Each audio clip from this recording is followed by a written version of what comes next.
Bonjour à toutes et à tous, c'est avec grand plaisir que je vous retrouve ce dimanche avec une toute première vidéo euh, relooking de meubles. On va pas commencer par le plus simple, on commence par une chaise. C'est pas le plus simple parce qu'il y a beaucoup de détails, beaucoup de risques de coulure, mais bon, dans l'ensemble, ça va quand même bien le faire. Donc là, vous voyez ma chaise au naturel. J'ai déjà enlevé tout le canage parce qu'il n'était pas en bon état.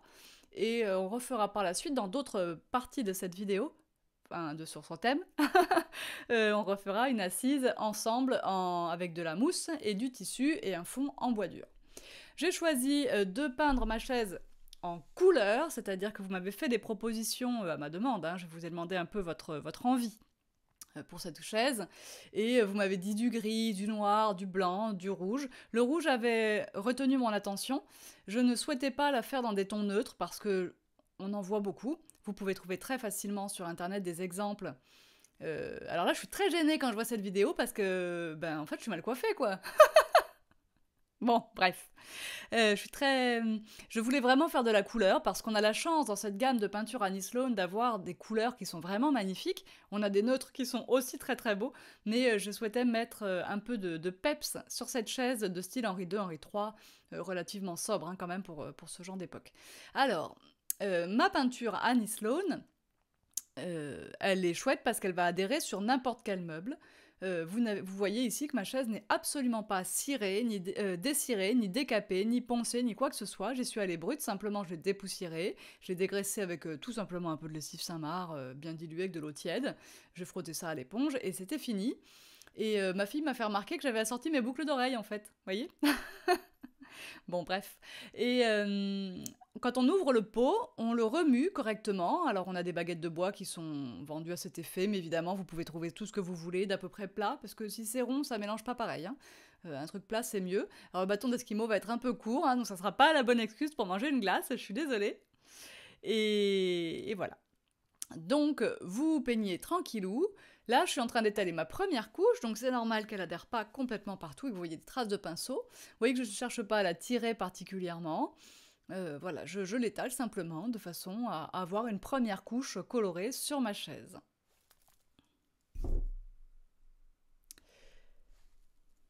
Alors, on continue, si je suis allée voir un client certainement. Vous allez devoir, pendant toute la phase de peinture, regarder votre chaise sous tous les angles. Donc là, pour l'instant, je n'ai fait que la tourner autour d'elle sur la table, mais après, je vais la coucher, je vais la mettre par terre.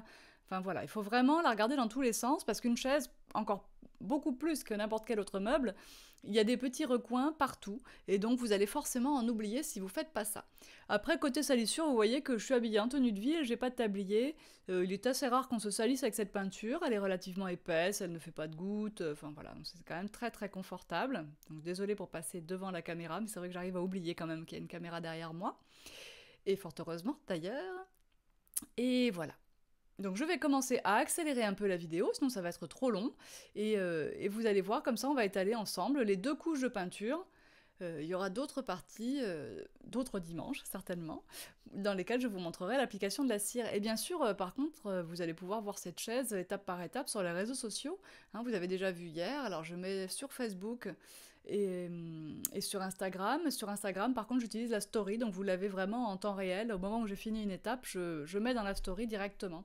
Alors que sur Facebook, souvent, je regroupe 3-4 photos d'une même étape pour faire un post. Voilà, alors hop, je vais commencer à accélérer tout en continuant de commenter bien sûr. Voilà, donc on était en vitesse réelle, nous voici maintenant en vitesse accélérée. Il n'y aura pas besoin de tout commenter évidemment, mais quand même je vais essayer de trouver voilà, des petites astuces qui me paraissent naturelles et qui seraient bon quand même que je vous dise. Alors la première chose par exemple, c'est que bon, on va passer sa première couche de peinture uniformément sur la chaise. Bien sûr, on va se rendre compte qu'à certains endroits il en manque, alors on va aller en rajouter. Mais il faut certainement pas chercher à faire deux couches en un seul passage, si vous voulez. C'est-à-dire qu'il faut faire attention quand vous allez retoucher certains endroits, parce qu'en fait, quand la peinture n'est pas encore sèche, au lieu d'en rajouter, parfois on arrive à l'enlever avec le pinceau. C'est pas très facile à expliquer avec des mots, mais si vous peignez un petit peu, vous savez que quand on repasse mouillé sur mouillé, eh bien, on a tendance à enlever la première couche. Donc il faut faire très attention, bien sûr, bien regarder. Alors, combler les manques, hein, je suis pas en train de vous dire qu'il faut pas combler les manques, mais il faut faire attention en le faisant. Et le pinceau ne s'utilise pas toujours en tirant la peinture, mais souvent en tapotant. Ici, je ne cherche pas du tout une finition complètement lisse. Les gros pinceaux Annie Sloan, il faut en parler également. Alors là, c'est le petit des gros pinceaux. Ils ne sont d'excellente qualité. Ils sont fabriqués en soie de porc, ils sont fabriqués en Italie. Il faut vraiment que vous les entreteniez correctement, c'est-à-dire qu'à chaque fois, vous les rincez à l'eau tiède et savonneuse. Euh, pour vraiment, vous allez les garder des années et des années, vos pinceaux, sans problème. Je vous encourage à les faire sécher la tête en bas. Alors, ils ont tous un petit trou en haut, hein, c'est pas pour rien. Donc, suspendez-les à des crochets au-dessus de votre évier et laissez-les sécher tranquillement ou dans votre atelier, peu importe. Voilà, vraiment, ce sont des pinceaux qui sont top. Ils sont vraiment remplis à l'intérieur. Alors, il y a des pinceaux moins chers que les pinceaux Annie Sloan, mais méfiez-vous, parce que déjà, c'est pas forcément les mêmes poils, c'est pas la même fabrication, et souvent, ils sont creux au milieu. Voilà, donc là, il y a vraiment des poils partout ici. Alors, on y va pour peindre. Donc, je vous ai dit qu'il fallait changer souvent d'angle de vue. Et ben là, c'est le cas. Puis de toute façon, ça devenait trop haut hein, sur ma table. Je fais très attention à mon dos. Hein, donc, je fais en sorte de vraiment me mettre dans des positions confortables tout le temps. En plus, le dos, c'est un truc de vachement particulier. Quand c'est musculaire comme moi, c'est que plus on est fatigué et plus on risque de se coincer. Donc en ce moment, il faut vraiment faire très attention. En l'occurrence, voilà, mais ce sont de bonnes habitudes à prendre de toute façon. C'est comme quand vous scrapez, vous faites tourner votre papier sur votre table au lieu de vous contorsionner. Ben, c'est encore plus vrai quand on peint des meubles. Hein. La position doit être confortable pour vous. Et donc, le fait de vous mettre dans différents angles, alors oui, bien sûr, l'autofocus, je bouge tellement vite que l'autofocus a du mal à suivre, il faut vraiment regarder partout, partout, partout, partout. Et vous voyez que je tamponne, voilà. Je vais passer un petit peu plus tard dans la vidéo avec un pinceau un peu plus petit, également, pour vraiment bien terminer tous les petits détails. Vous voyez, c'est ces petits barreaux arrondis là que vous pouvez voir que par exemple c'est un style Henri II, Henri III cette chaise. Hein. La coquille en haut, enfin voilà. Mais elle est vraiment sobre, soft. Moi j'en ai des Henri II à la maison qui sont vraiment plus hautes de dossier et vachement plus tarabiscotées si je peux dire. Alors vous conviendrez quand même que c'est un plaisir hein, de n'avoir pas de travail de préparation à faire.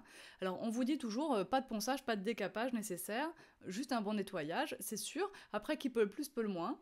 Parfois un bon décapage est nécessaire, soit parce qu'il y a eu trop de couches de peinture d'accumuler dans certaines moulures de vos meubles, soit parce que vous voulez remettre à nu certaines parties du meuble. Et moi ça m'arrive par exemple en ce moment pour ma table de cuisine, je veux le plateau nu et les pieds peints. Alors les pieds peints, c'est un style Henri II, ils sont très travaillés, j'aurais pu repeindre par-dessus les couches de peinture existantes, mais il y en a tellement, ça bouche un peu les creux, c'est dommage. Donc je vais quand même la poncer, enfin je vais pas la poncer, je vais la décaper à l'aérogommeuse, et c'est une prestation, alors bien sûr pour celles qui habitent dans le coin, que je peux vous proposer maintenant sur des petits meubles, de l'aérogommage de vos meubles. Alors c'est un coût évidemment, je le ferai chez moi, c'est-à-dire que vous me déposerez votre meuble au magasin, je le ferai chez moi, et c'est une prestation qui sera tarifée à l'heure, mais c'est possible. Et en l'occurrence, ça vous permettra effectivement d'avoir des parties à nu pour juste les cirer par exemple. Moi, le plateau de ma table est en noyer, ça sera joli de le cirer en brun et ça rappellera un peu les plateaux des autres meubles si vous les avez vus sur les réseaux sociaux. Qui sont cirés. Ah, Romane me fait un petit commentaire et me dit il y a des coulures là. Non mais franchement, mais Romane, c'est normal qu'il y ait des coulures, c'est pas sec. Je suis en train d'arriver partout là, je suis en train de tout rectifier, c'est logique. Non mais ces enfants, franchement. Alors Roman était venu, pour la petite anecdote, puisque là c'est bien, je vous double cette vidéo, on est samedi après-midi, vous allez la voir demain, c'est vraiment super, c'est presque en direct. Roman était venu au magasin non seulement pour poster le courrier, chose qu'elle fait tous les samedis matins, mais aussi pour que je puisse aller dans la petite boutique vide-grenier qui est dans la même rue que moi, qui a ouvert début octobre, pour faire un petit plein de choses à rénover. D'ailleurs, ces chaises en viennent de ce magasin, donc si vous habitez Dain ou le Cher, n'hésitez pas. Tout d'un coup, ça a l'avantage d'être ouvert tous les jours, enfin du mardi au samedi. Et il a aussi une page Facebook, hein, tout d'un coup, où il met quelques-uns des meubles et des objets qu'il revend. Tout est d'occasion, tout est à refaire.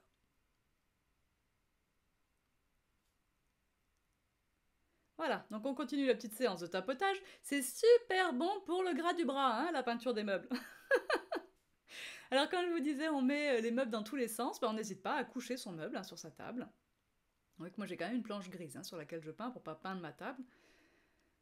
Une vieille planche de récup qui va me servir de planche martyr, planche à tout faire. Et quand vous posez vos meubles par terre, c'est pas mal d'avoir une petite planche à roulettes en fait, pour poser votre meuble et puis pouvoir le faire tourner.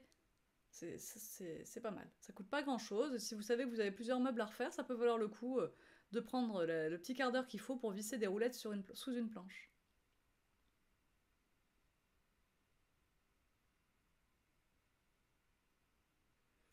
Voilà, donc on passe, on repasse. Donc là c'est la deuxième couche. Et on essaye vraiment de tout combler du coup quand on fait la deuxième couche. Je suis désolée, je suis passée devant plusieurs fois, je suis même restée. Mais bon, vous voyez quand même la chaise. Et vous voyez la différence surtout de finition entre la première et la deuxième couche. Voilà.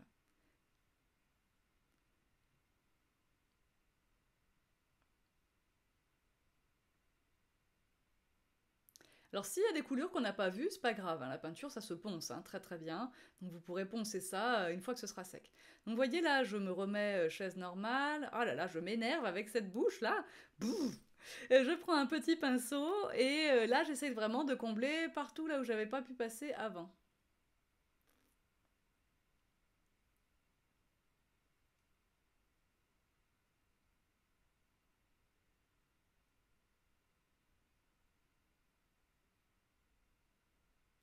Il va falloir que j'y travaille pour les prochaines vidéos, que je me concentre un petit peu. Puis là, en accéléré, c'est encore plus flagrant. Donc voilà, vous continuez à tout boucher, partout, partout, partout. On frotte, on refrotte, on enlève les coulures. Et je vais la remettre par terre après, parce qu'il y a quand même des endroits que j'aurais complètement loupés en la regardant par-dessous. Donc je vais la remettre par terre pour pouvoir la regarder par-dessus. Et comme ça, là, j'aurai vraiment tout comblé. Alors, non, comme je vous ai dit, en principe, il y aura toujours un petit endroit que j'aurais pas vu et il faudra que je repasse une retouche après, mais bon. Et je me sers aussi de mon petit pinceau parce que cette chaise, elle est pas mal vermoulue. Et du coup, ça me permet de rentrer dans les petits trous des verres, là, pour combler vraiment la couleur, même dans les petits trous. C'est pas mal. Alors pour continuer sur la peinture Annie Sloan, parce qu'on la découvre, c'est notre première vidéo ici, la peinture Annie Sloan elle adhère sur n'importe quoi, je vous l'ai dit, le bois, le plastique, le verre, tout ce que vous avez envie, les meubles Ikea, il n'y a pas de problème. Mais en plus, la peinture Annie Sloan, elle marche dans un pistolet à peinture. Vous la diluez un petit peu et vous pouvez peindre au pistolet à peinture sans problème. La peinture Annie Sloan, elle marche sur le tissu, et ça c'est génial.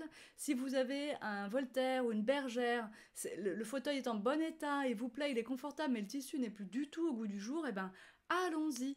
Alors vous prenez un pulvérisateur d'eau, on le fera ensemble pour d'autres vidéos, vous prenez un pulvérisateur d'eau, vous mouillez surtout l'assise de votre fauteuil, et vous commencez à peindre avec une peinture légèrement diluée, et vous faites comme ça une première couche bien couvrante partout, vous laissez sécher, vous pouvez poncer un petit peu avec un papier de verre super fin pour vraiment enlever un petit excédent de peinture. Papier de verre super fin, ça veut dire un nombre très très grand.